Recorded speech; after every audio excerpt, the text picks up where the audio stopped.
always say I'm gonna do this quick, but I never do. So I'm not just not even gonna lie this time. It's gonna take the time it's gonna take. Okay. What happens is, and I think this is the most underestimated thing about community. What happens is you're kind of going through life and you're amongst your siblings and your family and your cousins and all the things, and you feel different. You feel like maybe your mindset is different than theirs, and while you love them and they're awesome, you feel like you're trying to go somewhere that maybe they're not. And so you kind of search your whole life. You kind of feel like, I don't like to use the word black sheep, but you definitely feel like a unicorn, right, amongst the horses. And it's not anything to be prideful. It's just a thing that it is what it is. It's just how you feel. And then not always in our community, I think it's changing now. You look to your left, you look to your right, there's literally no entrepreneurs around you. I think that's changed a lot now. But for me, I know 10 years ago, it was no entrepreneur. I mean, besides, somebody trying to sell a little Avon, okay, a little Scentsy bar or something like that, it was not no real dope entrepreneurs. So when I decided to be an entrepreneur, I didn't really have anyone that I could lean on. But what happened, there was this community that a gentleman by the name of Eric Thomas put together called Breathe University. And he's number one motivational speaker in the world. And he put this community together. And what was beautiful about this community is that all the people that felt like me were in it. And so all of a sudden, I went from really not having anybody to relate to being surrounded by people that thought the same way that I thought and were on the same journey that I was on. And maybe our bank account wasn't where we wanted it to be, but by God, we were destined to be great because we had each other. And now we were a part of something where we may have not had somebody that could relate. We were surrounded by people that could relate to how we thought. That is what happens when you join something like this. And it's the thing that I can't even talk about on the masterclass because you wouldn't understand it until you experience it. It wouldn't even be sellable. And it's going to be the best thing you probably get out of the mentorship is being surrounded by people that think the same way as you. They're like-minded. And so I encourage you to not be like me, okay, and in the community and still acting like an introvert, but try to get to know people and talk to people. And I try to put together a few live events and meetups and stuff where you guys can connect. I think that also helps as well. But people in Reba Nation, they just be friends, okay? They just come in like, we go together, okay? And I'm gonna take care of you and you're gonna take care of me if you like it or not.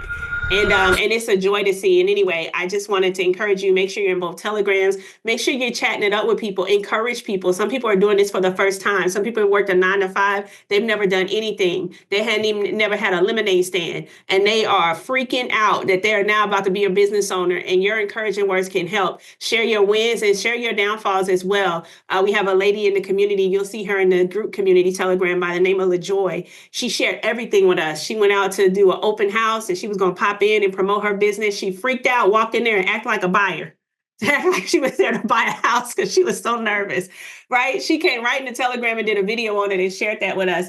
And then she turned around and did it again and actually promoted her business. Now her business is doing very well and she's hosting events, right? And so watching somebody's journey like that is inspiring. And so be sure to share yours. Be sure to respond to others, but take advantage of the community. It's the part I barely talk about, but it's the part you're probably going to get the most out of. I do want you to understand that I know anytime you first invest in something and you're coming for the first time, it's like a love affair.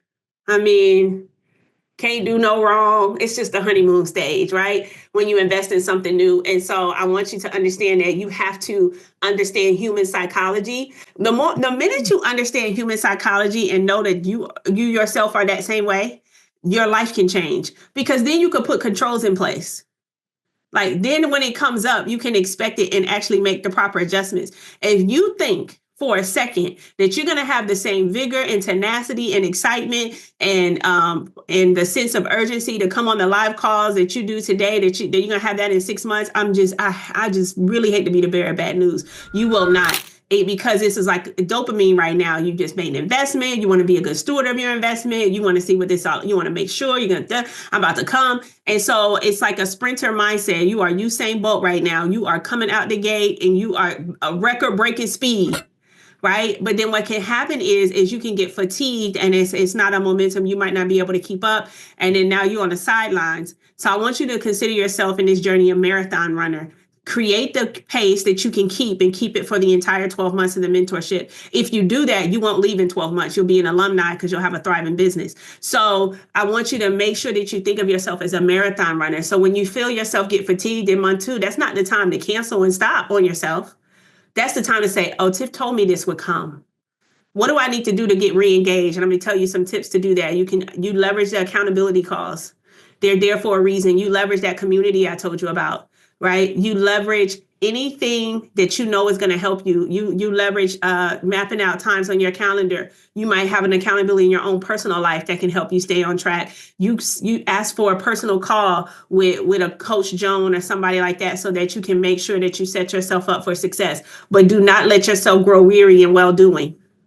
He wouldn't tell us not to grow weary in well-doing if he didn't know that that's exactly what happens. That when you're doing well for so long and you're still waiting on your harvest, that you get weary. You get tired. We like instant gratification. We've liked it since we were newborns. All right. So it doesn't go away. So I want you to give yourself grace, but I also want you to set yourself up on a system where you can run the marathon. You say, Tiff, what does that system look like? I need 5 hours a week. I need 5 hours of your time a week. You have it. I promise you do. Give me the 5 hours. It could be an hour a day. It could be, I'm going to give you 3 hours during the week and I'm going to do 2 hours on Saturday mornings. I'm going to do whatever you have to do. Give it my 5 hours a week. It's the best investment that you can pour back into yourself. It's the one thing where you're planting to see now for something you can have for a lifetime. I've had my business now for 10 years. About 5 years ago, Tristan and I had to come up with an agreement like, oh, Lord, we need to actually say what happens if we were to pass away. We need to make sure our business is taken care of. These were not conversations I ever thought I was going to have. Now I'm trying to set up wills and trust and make sure that my kids and all this benefit from my business. It's a miracle of a life that I've had starting from where I started from. I was the least likely candidate to be able to have to solve those kind of problems.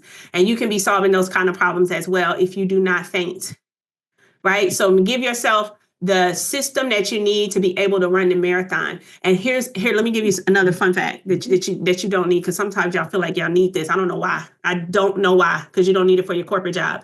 I don't know. I just don't feel like, I'm just not feeling it. I don't feel the excitement. Nobody cares about your excitement. What you do is execute. Coach, what you told me to do, execute. Let me tell you why you don't feel excitement, because when you're in the sowing season, it's easy to get distracted. When you eating watermelons and collard greens and all the stuff is sprouting out the ground, when I go to the sales calls with the people that's been in Reva Nation 6-7 months and they stuck it through the training season and in the beginning of the business season and all that, I don't have to try to hey y'all, pay attention. They camera on, taking notes. Give me another play, coach. What else you got for me, right? Because they're reaping their harvest. So what I want you to understand is God created 4 seasons for a reason. He didn't create 4 seasons if they're not needed. You wouldn't appreciate the spring if you didn't have the winter. But a lot of us give up in the winter. And then we mad that we never saw spring, right? And so what I want you to understand is building a business is 4 seasons. And so right now I want you to be worried about your part in being a farmer that plants. That's the only thing I want you to be concerned about. And the only thing needed for you to do that is to execute. Your emotions are not a requirement for you to execute. You could be gritting your teeth and executing and still get results. So what I want you to remove emotions from business. I don't know why all of it. You go to a corporate job. If you having a bad day, good day, you can do your work, get your check. You don't think 2 things about it. All of a sudden, entrepreneurship, you gotta be drugged up off a shot of cocaine to be able to work in your business. It is the most ridiculous thing. Remove your emotions from the process and just execute, okay? It's not about the money. It's about what entrepreneurship makes of you. It's what it makes of you to achieve it that is going to transform your life and business. I don't know if you're a mom or if you're a wife or if you're just a daughter right now, whatever you do in life is going to become better because of this transformation. If you let it do its most perfect work, it will be the best thing that you've ever done. Because what you'll realize is entrepreneurship is an inside out job. It has nothing to do with your talents. It has nothing to do with your skill. It has everything to do with your mindset. So if your mindset is not where it needs to be, Reva Nation is going to hog tie and drag you to the proper mindset.